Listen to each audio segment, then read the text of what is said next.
Welcome to Kenton's videos. Enjoy the video. You start by confirming prerequisites, Python 3. 8 Plus and Pandas installed.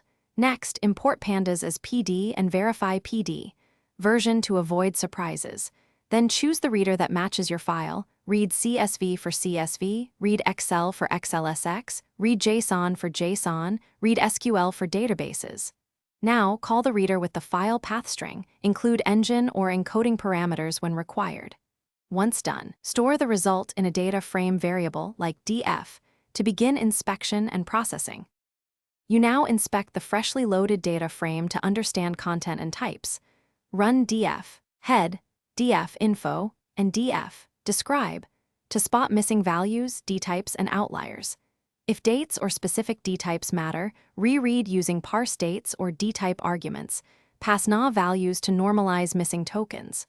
For very large files, use chunk size or iterator to stream data in manageable pieces, or specify usicalls to limit columns. Make sure to convert categorical columns to category dtype to save memory and speed up operations. You finish by cleaning and saving the data frame for downstream use. Rename columns, strip whitespace, convert types explicitly, and drop duplicates before exporting with df to CSV, to Parquet, or to SQL. If things go wrong, check file encoding and delimiter mismatches first, then try a smaller sample slice to reproduce the issue. Also test alternate engines or specify low memory equals false for CSVs. Finally, validate the saved file by reloading a subset, so you can be confident the load clean save loop worked correctly. Thanks for watching. Consider subscribing if we helped you.